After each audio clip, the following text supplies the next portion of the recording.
Hello everyone, and welcome to the Darkest Hour. I'm your host, Amanda Jane. The open road. Endless miles of asphalt cutting through the night. For many, it's a symbol of freedom, adventure. But for those who spend their lives behind the wheel, it's also something else entirely. Out there in the vast, empty stretches, strange things do happen, even things that defy explanation, and truckers know this better than anyone. What do you do when you see something in the rearview mirror that isn't quite human? Or even if it is human, what's the protocol for wanderers or hitchhikers? And is there a plan for when shadows by the roadside seem to move in ways they shouldn't? Tonight, we dive into the mysteries of the road, where it's darker than you think, and fear is just a mile marker away. So, let's get started, shall we?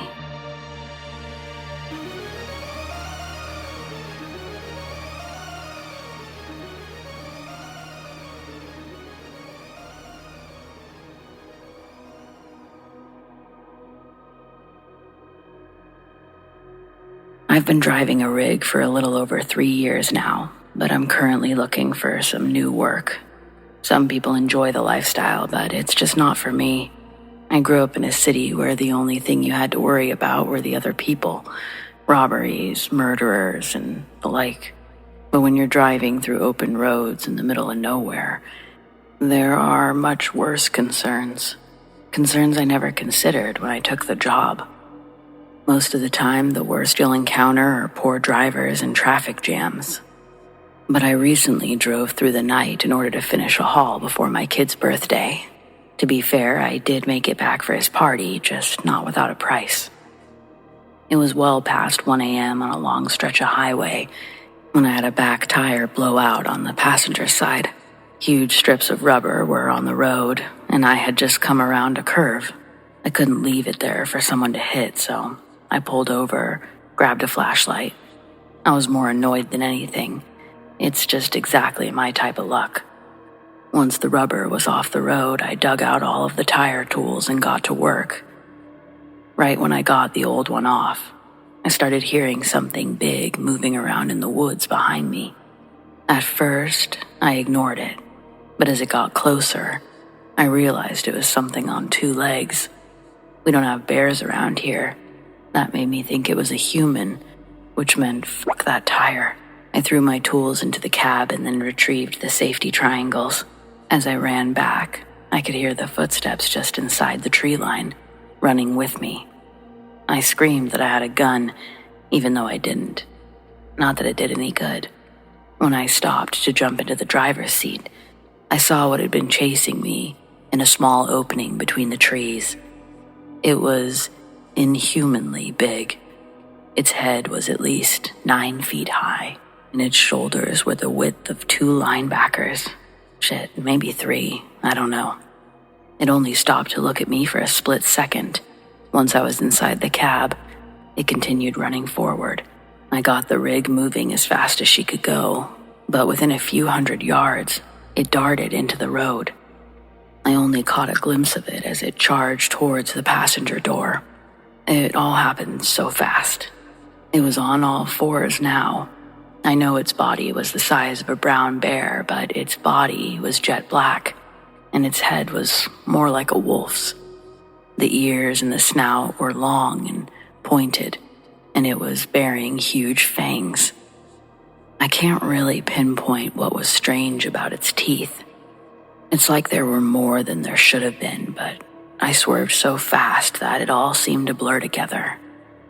It slammed into the back of my cab so hard that I thought it must be dead, but it flew back into the woods like it hadn't felt a thing. There was a second I didn't know if I was going to be able to straighten the rig out, but once I did, I didn't stop until I made it to town. By then, I'd begun to question everything. Did I really see what I think I saw? Did I even get a flat tire? Was I just that overworked and overstressed? But then I got out and saw the damage. There had definitely been a flat, and something had definitely hit my truck. There was a huge dent in the side like it had been hit with a wrecking ball. The insurance claim says it was a deer because what the hell else was I supposed to say? A giant wolf-bear monster attacked me? Nah, I have enough problems, thank you very much. This is the only place that I've told the truth, and it's the only place I intend to ever share it. Maybe now I can stop obsessing over it. One thing is for sure, I haven't driven at night since, and I don't think I ever will.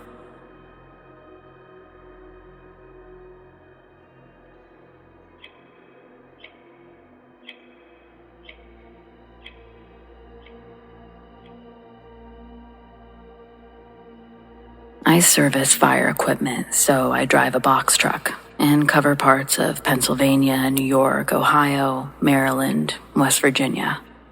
I was in rural Northwest Pennsylvania, returning from a service call and heading towards the interstate to go home. On my way to this customer, I saw a small pickup truck on the interstate whose right rear tire was steadily deflating. A mile or so before my exit, they pulled off to the side. I didn't stop to see if they needed help, and I felt a little bad about it. As I drove down this dark, twisty road, I passed a Dodge Durango pulled over into a barn driveway. There was a person lying on the ground behind it, struggling with something. It looked like a guy was trying to change a tire or get a spare out from under the Durango. Remembering the pickup from earlier, I decided to turn around and see if he needed some help. I pulled into the first driveway I saw, about a fourth a mile down the road, turned around and headed back. Halfway back, the Durango passed me, going the direction I had originally been headed. I got back to where I had seen the Durango, planning to turn around again, but as I swung into the driveway, my headlights caught a figure lying motionless in the snow. I stopped and jumped out just as the figure sat up. It was a woman, maybe in her 40s, in a thin, torn black skirt and top. Her hair was messy. Her eyes were starting to swell. She had red marks on her throat, and her lip was bleeding. I helped her up, got her into my truck, cranked up the heat. I'd taken my jacket off, so I gave it to her, and she covered her arms and torso. She didn't want to say anything. Her throat was sore, and she was badly frightened. I called 911 and they dispatched a police car. I gave her a bottle of water and she whispered, "Thank you," then sat with her head bowed and her eyes closed. It took about 15 minutes for the police car to get there, and she stayed silent. As the car pulled in, she said mostly to herself, "He's gonna arrest me." The trooper walked up and motioned me to exit, asked her if she needed an ambulance. She declined. Then asked me what had happened. I explained what I'd seen. He wrote everything down, then talked to her for a few minutes. He helped her out of the truck and into his car. She quietly thanked me for coming back because she thought that guy meant to kill her. As far as I know, she wasn't arrested. She was pretty beaten up, and the trooper spoke and handled her as if she were a victim of the assault. It was almost certainly a transaction, sex or drugs, that had gone very badly, which is why I think she believed she would be arrested. I never found out what happened. I watched the news outlets for that area for a while, but never found anything.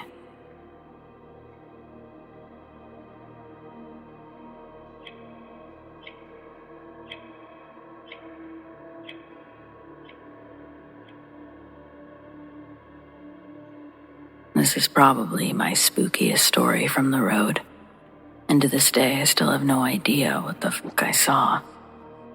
So I was in the Virginia, Maryland area, and I had a lot of work-related sites ranging from downtown Baltimore to Virginia Beach and all around. Friday wrapped up and I hit the road to some social arrangements that I'd made for the weekend. I spent the weekend with friends out in various parts of Virginia, got dragged off to other places even further out, the usual weekend fun times. It's late Sunday when I have to leave, or I'm not going to be able to get home in time to start my thankfully late afternoon Monday. I'm fully rested, I didn't do any drinking. I'm not into drugs. I'm on the highway at about 3 a.m. in the middle of bumfuck nowhere between Roanoke and D.C. Absolutely nobody is around. I'm cruising along in the left lane simply because nobody else is around. No headlights for the past hour. No taillights either. No road lamps. It's dark. It's mildly damp. It's foggy. I have the music up. I'm feeling good. All is fine. And then I just happen to look to the left, and there's a fucking dog barking at me. A German Shepherd in a car passenger seat. Somewhat blue glow from the instruments inside the car, and it's got its face to the window, and it's barking its head off at me. I got a good hard look at it too, because at first my brain is not registering cop car dummy. I'm doing 90 in a 75. I promptly have an oh shit moment when the dog, the instruments, the white Crown Vic light bar all click in my brain after a second hard look. I put my foot on the brakes and I start slowing down hard but safe to pull over. I even put my blinker on to start shifting lanes over to the right to pull over because, wait, there's no shoulder on the left side of this road.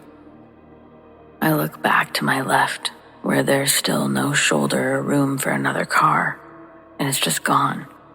No trace. I slammed my brakes and stopped in the middle of the fucking highway. Flipped on all my light bars. I even looked around with my handheld spot. There was nothing. No tail lights, no headlights, no engine sounds, nothing. There are no other tire marks in the damp but mine, and I can see for a nice long distance both ways too. Nothing. My vehicle had great visibility and a lot of extra lighting. There's no possible way someone pulled a sneaky, let alone drove that fast on wet sloped grass and rocks on my left side. So, there you have it. Ghost cop and his dog didn't like me speeding, apparently.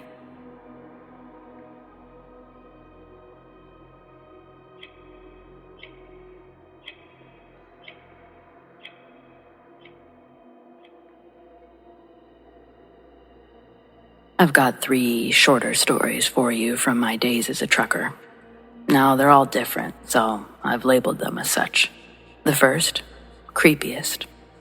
Driving I-40 to I-30 through Texas and Arkansas, I would see what looked like animals or faces popping out of the bushes, but longer than a glance proved that nothing was there. They had just paved the highway. There was hardly any traffic. I was dead tired. It was super dark. Highway hypnosis, I suppose. But I've never really believed that.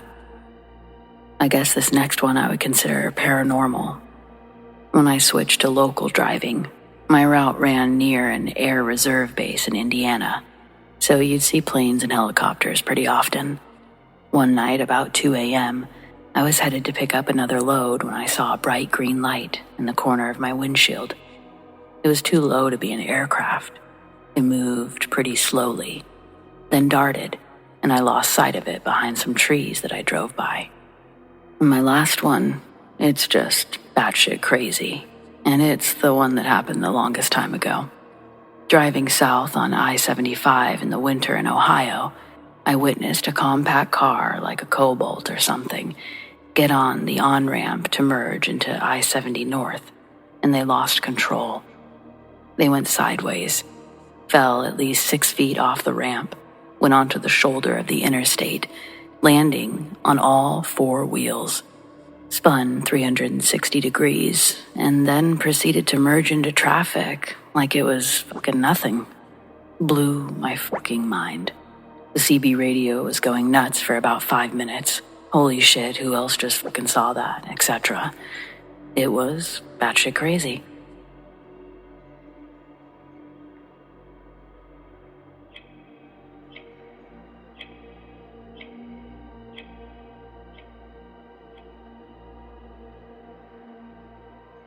To start off, I'm not a superstitious person, or overly paranoid for that matter. I'm skeptical about ghosts and spirits and all that, but As I write this, regardless of what it was, I have chills.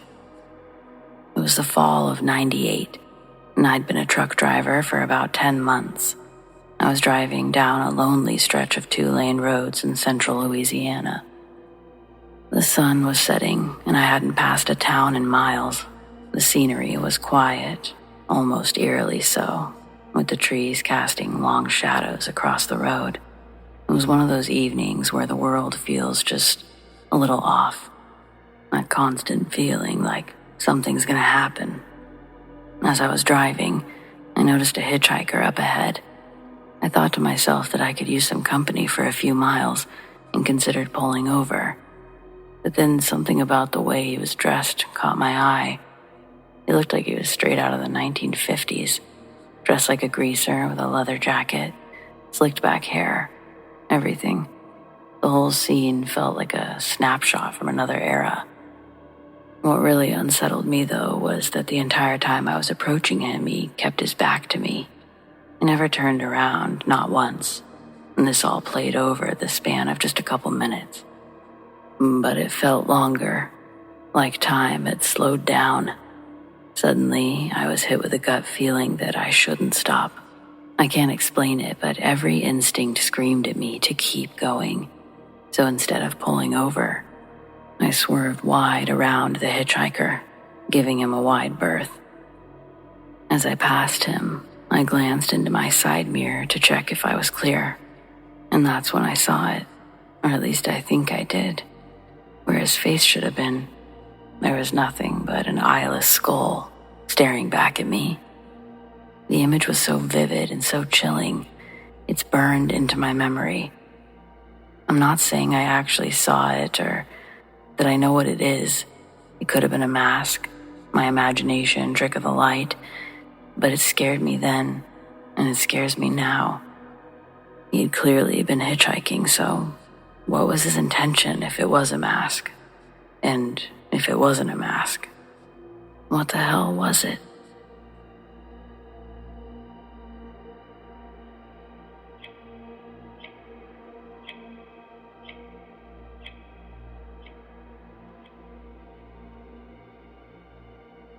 I was driving southbound on I-81 in Virginia on a summer day, but recent rain had left the roads slick.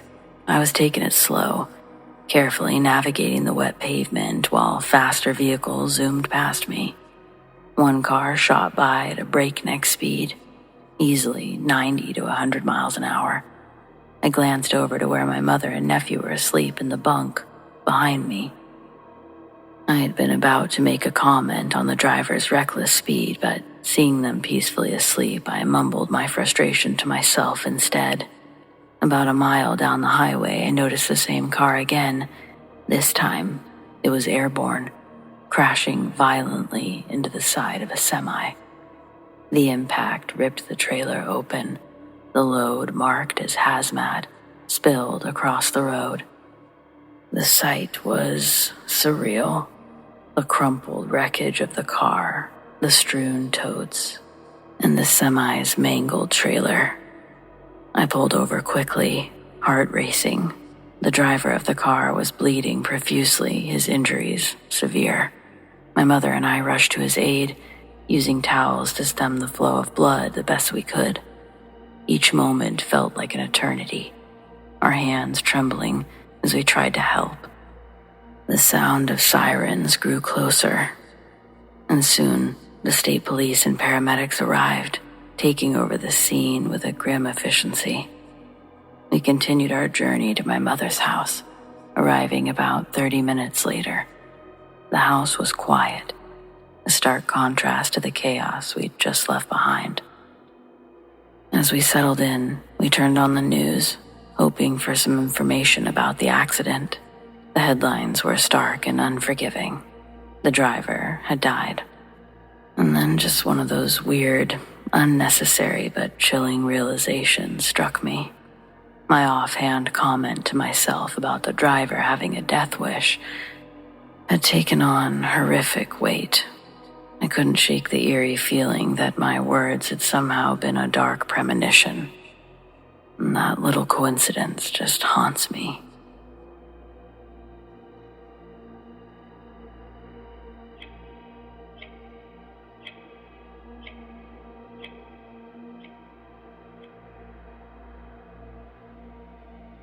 So my name is Tucker, and people call me Tucker the Trucker, and I can't say that I hate it. I've been driving for almost 12 years. I'm 32, single, don't have any kids, so I tend to stay on the roads.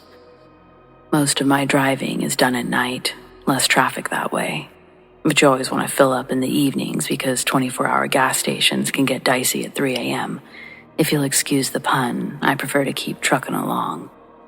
There's a particular stretch of highway I drive all the time. It's properly in the middle of nowhere and runs straight through a heavily wooded area.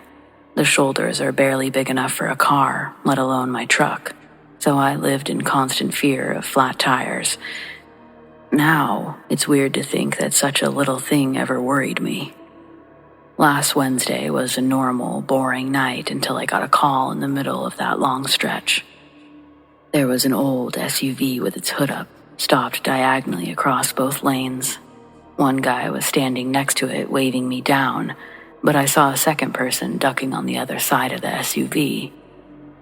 One of the first things you learn with life on the road is to beware of a stranded motorist as much as a hitchhiker. This one checked every red flag. Middle of the night, in the middle of the blocked road, in the middle of nowhere, with suspicious characters. And I don't mean the one that I saw trying to hide. My headlights hit the one waving me down, and he had the friendliest shit-eating grin I ever saw. And I'm from the South, so that's saying something. Trust me, someone in that situation wouldn't be happy. Stranded people are angry and or desperate, period. I've heard horror stories of truckers stopping to help someone and getting robbed or worse, so nothing was getting me out of that truck. I tried to dial 911 right then, let the cops handle whatever the situation turned out to be, but we were, surprise, surprise, also conveniently stopped in one of the highway's dead zones. When I got a little closer, I could see two more shadows, one on either side of the road, trying to get behind me. I'm always armed. You have to be in my line of work, but I still wasn't sticking around for a shootout if I could avoid it. I'd been slowing down, but now there were at least 4 road pirates against just me, and it takes big trucks a second to get going. If they had weapons, I didn't stand much of a chance, so I made a split-second decision to keep going. I pulled as far into the shoulder as I could fit, but I still clipped the back of the SUV pretty good. Just a tip, if you ever find yourself in this situation, always aim for the back end. You never want to go head-on with an engine. Right before I made contact with the rear end, I saw the guy who'd been crouching behind it dive out of the way. He was wearing all black, with a hood pulled over his head. I didn't see where the grinning idiot went, but he was probably the one who shot at me.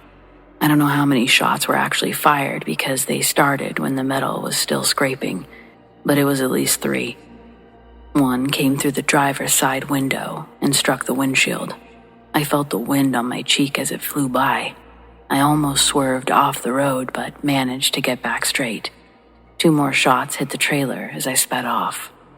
I drove fast as I dared in case they tried to come after me. There was a second that I thought I saw lights behind me, but they were gone as fast as they appeared. I called the police about 2 miles later when I got service back. Later on, I was informed that they'd found the SUV abandoned in a ditch a little further up the road. It looks like they tried to drive it, but bailed when they realized how bad it was. The license plates were gone, and the VIN number was partially scratched off, but they were in a hurry and did a poor job. Cops traced it back to an elderly woman who lived next door to one of the suspects. She'd let him use her car in exchange for mowing the lawn and taking out the garbage.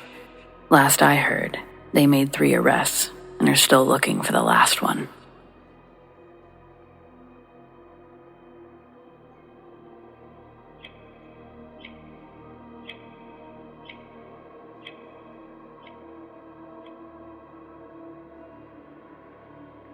A good friend of mine told me this story years ago. He's the stereotypical old big bad trucker. I've seen some weird stuff with him while driving in South Texas along the border. He never batted an eye, but while telling me this story, he had goosebumps and a concerned expression, which, from this guy, is about the equivalent of a trembling lip. I'll tell this story in the first person as he told it to me. Years ago in the late 90s, I was on my way from the house in Central Texas, heading to Laredo to pick up a load. It was early morning, around 4 or 5. I had just come off a string of days at home, so I know I wasn't tired. I'm on one of those 2-lane winding roads in the absolute middle of bumfuck nowhere when I see something on the side of the road at the edge of my high beams. At first, I just thought it was roadkill, as it's usually the case. As I get closer, I see that it is roadkill, and there's something crouched over the deer carcass.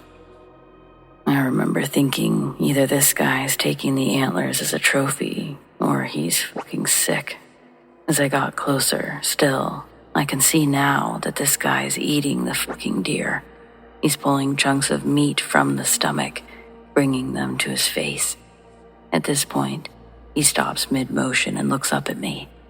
Not at my truck, but at me. He or it stands up, and that's when I see it's fucking huge, brown, and covered in hair. I remember thinking at this point, oh fuck, this thing is standing on the tiny shoulder, looking at me. By this point, maybe 3 seconds have passed, and I'm about to the point in the road that he's standing at. I didn't even think of stopping.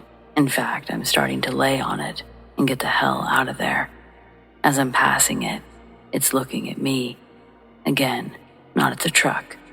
It's looking through the driver's side windshield at me. He obviously has the intelligence to know that there's a driver in here and knows where I'm sitting. As I passed it, I could still see its head above the hood of my needle-nose Pete, an old truck design where the hood goes straight out from the windshield, known for being tall and difficult to see around. This thing was a fucking giant. I don't know if it makes sense, but I remember seeing human intelligence in its eyes.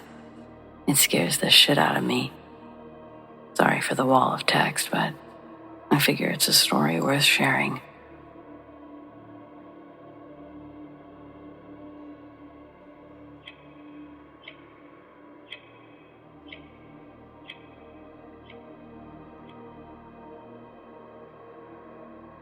My dad's a long-haul truck driver, and as much as he'd hoped that I'd follow in his footsteps, I chose a different path and decided to major in finance. This year I had to burst the bubble he'd built around the dream of his little girl one day growing up to drive trucks alongside him. To be fair, I never really gave him a reason to believe I'd go that route. I never showed any interest. On top of that, I had a pretty traumatizing experience the one and only time I agreed to go on a short trip with him. That was 6 years ago, during my freshman year of high school, and it still haunts me. It was the end of my 8th grade summer when my dad told me he was picking up a shipping container to deliver to Buffalo, New York. He wanted me to come along. At first, I declined, but then he sweetened the deal by offering a trip to New York City afterwards to buy new school clothes.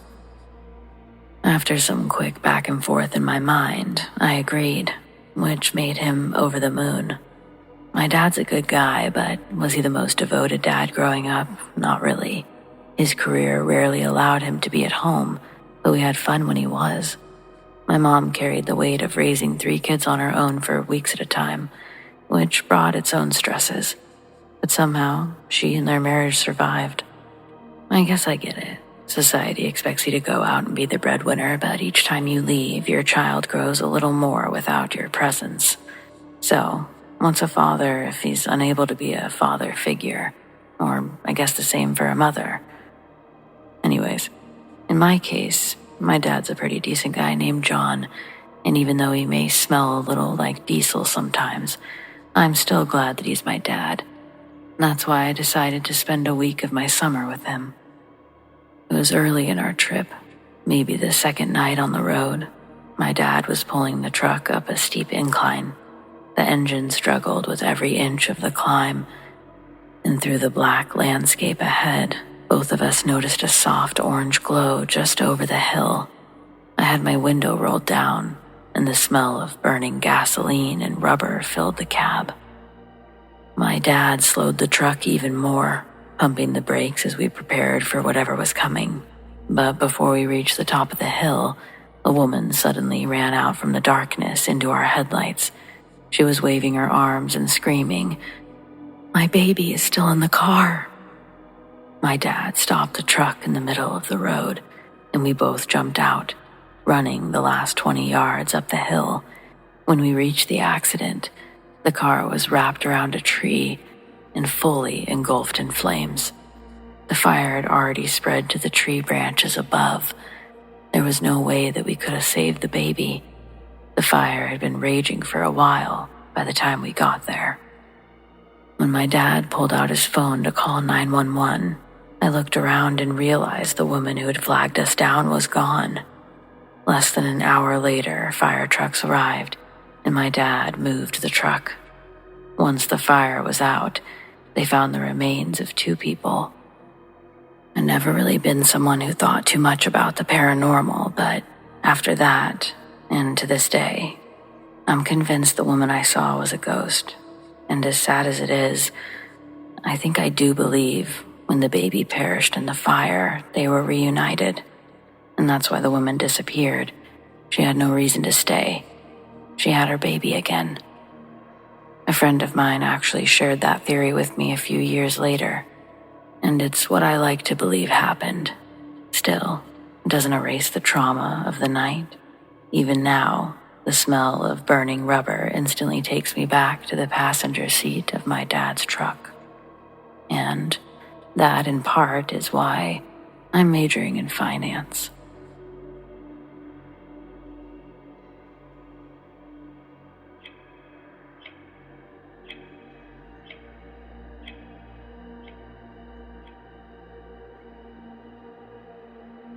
Back in the 70s and 80s, it wasn't uncommon for highway patrol officers or state troopers to have CB radios. In fact, almost every truck on the road had one. It was a different time, where communication over the airwaves was key to keeping the roads safe. By 1980, I was running night shifts for a trucking company out of California, driving from one terminal to another on a scheduled route, 5 nights a week. There were plenty of other drivers doing the same thing, and over time, you got to know each other pretty well. We'd chat on the radio, share road conditions, or just pass the time on those long stretches of highway. One particular night, I was cruising along when I noticed a California Highway Patrol CHP car out in the fast lane with its lights flashing. It struck me as odd since I hadn't seen any speeders blow past me recently. Curiosity got the better of me, so I picked up the mic and asked, "Hey officer, you got a radio?" To my surprise, he responded, "Yes, I do. In fact, I was just about to call you. I wonder if you and your buddies could do us a favor. There's a bad wreck up ahead, about 3 miles with lane blockage and injuries. We could really use a traffic break." "Absolutely," I replied without hesitation. "Where do you need traffic to stop?" He mentioned an overpass about 2 miles down the road. Mediflight's on the way to pick up one of the injured, but they need some space to land safely. "Got it," I said. Then I called out to 2 other drivers that I knew were close by. "Hey, Jake, Tim, you guys still behind me?" Both of them confirmed that they were. "Come on up here beside me, and let's start slowing traffic down." I was running in the right-hand lane, so Jake pulled his rig up beside mine in the middle lane, while Tim took the far left. The 3 of us started to gradually back down our speed, keeping it nice and smooth. The CH officer stayed about a 1/4 mile ahead of us, guiding the traffic from the middle lane of the 3-lane freeway. As I glanced in my mirrors, I saw the glow of 4-way flashers lighting up the highway behind us. Slowly but surely, we brought everything to a halt right under the overpass. the CHP car came to a stop, parked sideways across the highway in front of us, as the helicopter descended to the scene of the crash. We all climbed out of our trucks, the cool night air hitting our faces as we gathered around waiting. The helicopter took off after a few tense minutes, and soon enough, the wreck was cleared from the road. The CHP officer walked over, his expression a mix of gratitude and exhaustion. "We'll be ready to roll in just a few minutes. I really appreciate what you guys did back there." We nodded, and after he got back into his car, we turned to our trucks. A short while later, he called over the radio. "Okay, let's move. Stick to the middle lane until the sweepers finish up. Thanks again." As we passed the crash site, the officers waved from the shoulder and we waved back, glad to have helped in some small way. Another night we found ourselves boxing in a drunk driver. We slow-walked him to the freeway, staying on his tail and flanking him on both sides until a base station was able to call the CHP. The officer got out there quickly, took the guy off the road before he could hurt anyone.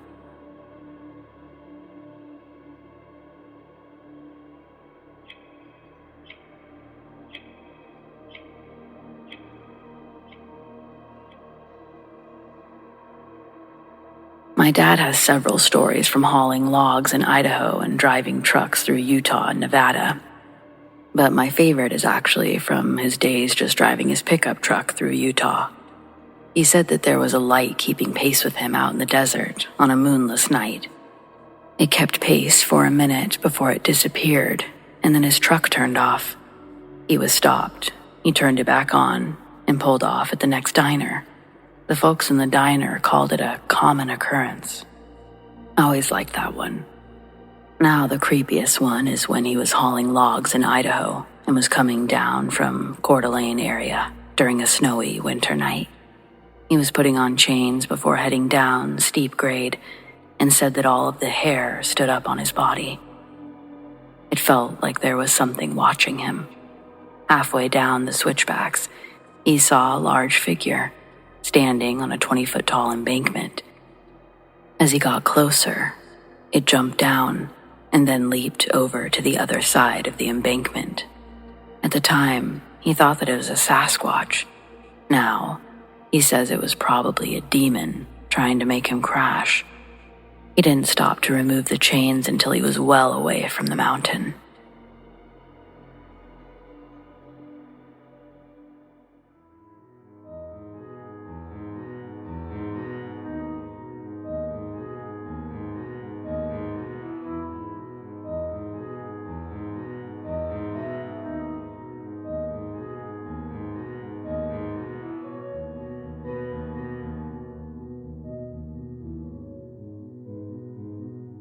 Well, friends, it appears we've reached the end of tonight's episode.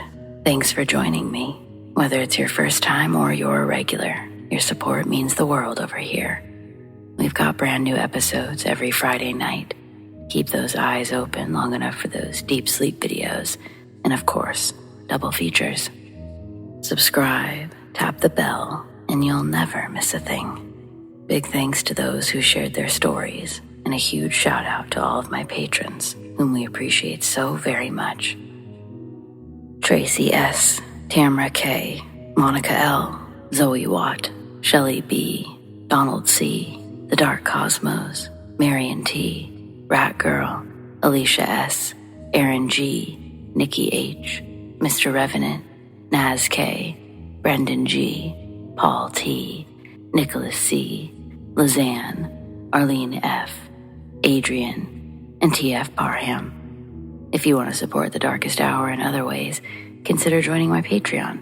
Check out patreon.com/thedarkesthour, or click the link in the description to learn more. Do you have stories like these? I'd love to share them. Send them to me, Amanda, darkesthour@gmail.com, or on the Darkest Hour subreddit, The Darkest Hour YT. Stay spooky.